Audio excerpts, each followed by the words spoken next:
selamat datang dalam program Ruke, Ruang Katekese Komsos Keuskupan Manokwari Sorong. Ruke kali ini kita akan membahas tentang sakramen, tobat, dan pendamaian. Romo, selanjutnya saya pernah dengar tentang ekskomunikasi. Kira-kira ekskomunikasi itu apa? Dan dosa seperti apa itu, lalu bagaimana itu dapat dipulihkan. Mungkin Romo bisa dijelaskan untuk saya dan tentunya untuk sobat-sobat Komsos KMS Sorong yang pada saat ini menyaksikan podcast ini. Silahkan Romo. Ekskomunikasi itu dari kata eks, artinya keluar, ekspor. Ekspor, iya. Ekspor itu berarti keluar. Ya? Iya. Dan komunio. Komunio itu persekutuan, persatuan, ya.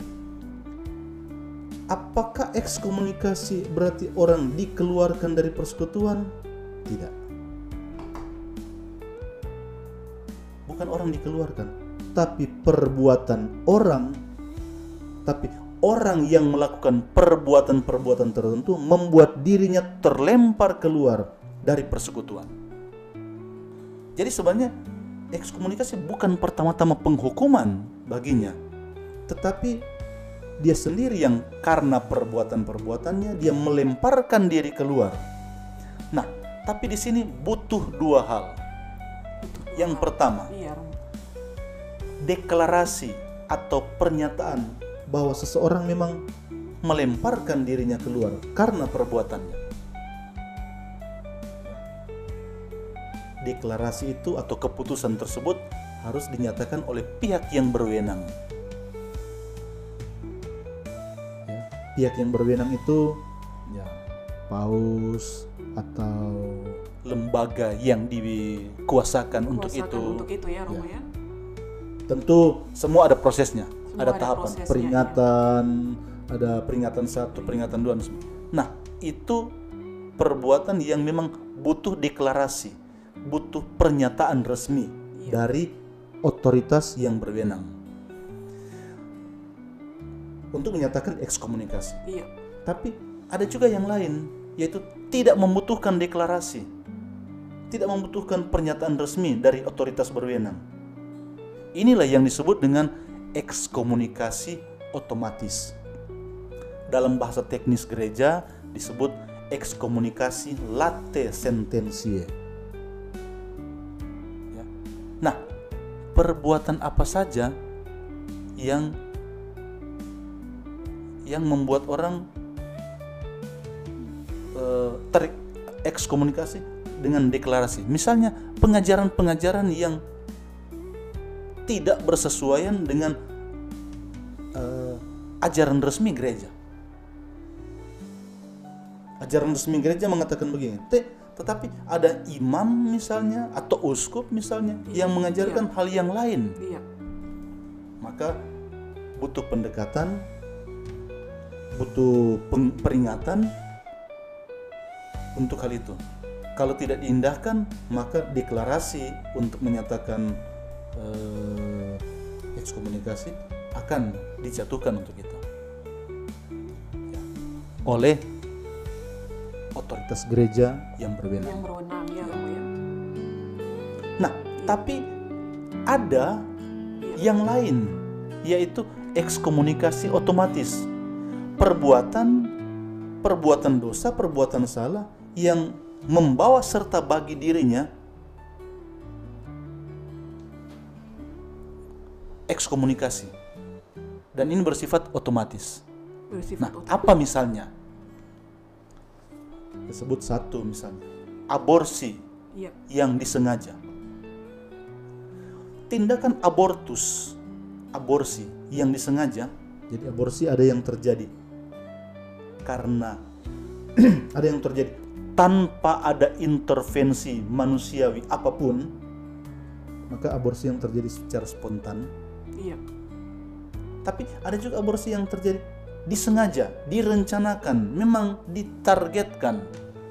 Nah, ini menghasilkan ekskomunikasi yang bersifat otomatis. Saat itu melakukan, saat itu terjadi. Jadi tidak perlu tunggu ada surat SK yang menyatakan kau diekskomunikasi. Tidak. Tidak ya Romo ya. Melakukan jam 3 subuh, jam 3 subuh komunikasi berlaku. Komunikasi berlaku ya Romo ya. Ekskomunikasi terjadi. Ekskomunikasi. Ya. Karena bersifat otomatis. Otomatis. Dan siapa yang kena dalam kasus ini? Iya. Si pelaku, Si pelaku ya Romo. si orang yang hamil, Iya. yang turut membantu ekskomunikasi, yang turut membantu pelaksanaan aborsi itu, dan semua pihak yang turut membantu turut terkena ekskomunikasi otomatis dalam hal abortus yang direncanakan ini berlaku kalau aborsi itu berhasil. Jadi aborsi yang disengaja dan itu berhasil, maka semua yang turut bekerja di dalamnya Iya. terlibat. Siapa itu? Orang tua yang memberi uang. Kalau dimaksudkan uang ini, hei anak, ini uang untuk aborsi. Maka orang tua kena. Perawat, bidan, dokter, biang kampung atau siapapun yang turut membantu itu Yang terlibat di dalamnya. terlibat di dalamnya. Iya. Dia kena. Tukang ojek pun dan sopir pun kena. Sejauh dia memang tahu bahwa orang yang diangkutnya memang pergi untuk aborsi. Ada rencana untuk melakukannya seperti itu ya. Jadi perjalanan ini saya sementara bawa orang untuk membawa untuk aborsi ini. Maka sopir tukang ojek pun kena. Kena juga ya Romo ya. Oh iya. Karena sudah mengetahui Iya. seperti itu ya. Romo. Lain halnya kalau dia memuat penumpang tapi Iya. dia tidak tahu. Dia tidak tahu ya. Ini penumpang ini urusannya apa, tujuannya apa? Ya, dia tujuannya bawa apa. sebagai penumpang. Iya. Nah ini contoh kecil bahwa lihat ya, lingkaran orang-orang yang terlibat dalam perbuatan itu terkena ekskomunikasi otomatis. Kalau aborsi ini, Iya. aborsi yang disengaja ini berhasil. Nah ini contoh kecil. Ada banyak contoh-contoh lain, tapi ya ini sebagian kecil Iya. dari bahwa ada aborsi, ada ekskomunikasi yang Iya. bersifat late sententie atau ekskomunikasi yang bersifat otomatis. Baik Romo. Ya. Iya. Baik Romo, selanjutnya nih Romo, mungkin bisa dijelaskan atau saya juga pernah dengar nih Romo tentang Indulgensi. indulgensi ya siap Romo iya. Sebagian orang pernah mempertanyakan dan mempersoalkannya. Kira-kira itu apa itu dan bagaimana gereja melihat hal seperti itu Romo tentang indulgensi itu. Iya. Ya. Indulgensi Iya. terkait dengan perbuatan-perbuatan manusia, perbuatan-perbuatan yang salah, itu perbuatan salah menghasilkan dosa. Ya. Nah, tapi kita harus ingat ada tindakan dosa dan ada akibat-akibat dosa. Nah, tindakan salah atau tindakan dosa itu terhapuskan lewat sakramen tobat. Tetapi akibat-akibat dari perbuatan salah tersebut itu berjalan terus, bergaung terus, gelombangnya jalan terus. Ibarat di sungai, bukan sungai, di danau kita lempar batu, dia gelombang-gelombang terus-terusan. Ya. Contoh, kalau orang mabuk, Iya. lalu kemudian tempeleng, pukul Iya. orang, ya korbannya itu biru-biru, giginya jatuh, matanya robek mukanya, dan mungkin ada gangguan-gangguan lain. Besoknya kita damai ya, maaf kemarin saya kilaf karena saya mabuk. Kau bayar denda? Oke, bayar denda berapa? Sekian, saya bayar, lunas. Sudah, kita baik-baikan ya, sudah tidak musuh-musuhan lagi ya. Lagi ya. Iya, maaf-maafan, selesai. Kita berdamai lagi, ya sudah selesai. Tapi gigi tidak kembali kan? Mata yang terhilang itu tidak kembali kan? Iya. Atau kalau orang yang nyawa melayang, dengan maaf dan bayar denda kan nyawa tidak kembali. Tidak kembali lagi benar Romo. Nah, maka ada perbuatan dosa, perbuatan salah, Iya. dan ada akibat dari perbuatan salah.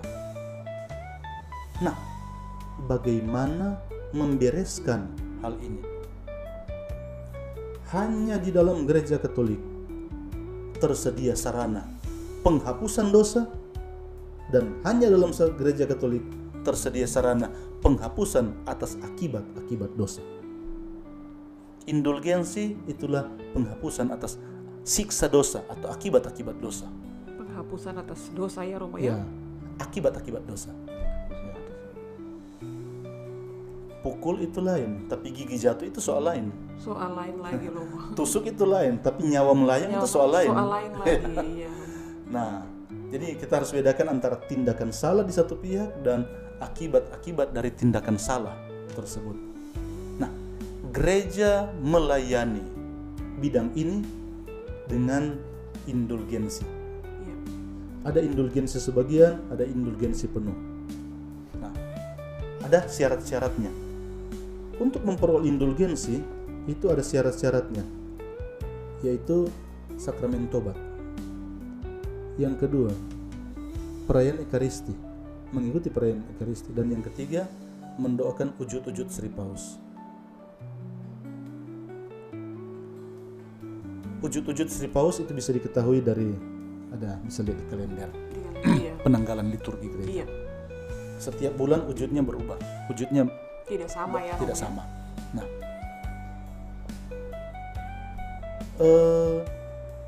misalnya indulgensi bisa didapat dalam novena arwah tanggal 1 sampai dengan tanggal 9 November. Untuk indulgensi bagi orang yang telah meninggal. Mendoakan untuk penghapusan dosa dari penghapusan akibat-akibat dosa dari saudara-saudari yang telah meninggal. Iya. Ya. Jadi indulgensi ada pada masa-masa tertentu, pada waktu-waktu khusus. Waktu-waktu khusus ya Iya. Romo. Sekarang ini tahun suci jubileum itu juga berlaku itu untuk indulgensi, tapi bagi orang yang hidup. Bagi orang yang hidup ya Romo ya. Nah, ada syarat tambahan pada waktu ini, yaitu syarat yang keempat adalah melakukan ziarah ke pintu suci. Gitu. Nah, itu Baik, indulgensi. Romo. Ada banyak penjelasan lebih Iya. kita bisa lihat ya. Tapi pada intinya bahwa di dalam gereja Katolik tersedia sarana penghapusan atas dosa lewat sakramen tobat, lewat baptis, lewat sakramen tobat, dan lewat masa-masa khusus, periode khusus untuk memohonkan pengampunan dosa dan belas kasihan Allah. Ya. Iya. Baik Romo.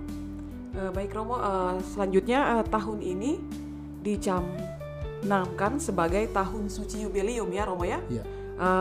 Apakah ini ada hubungannya dengan tahun Yobel sebagai tahun pembebasan? Mungkin bisa Romo jelaskan kepada Sobat Komsos.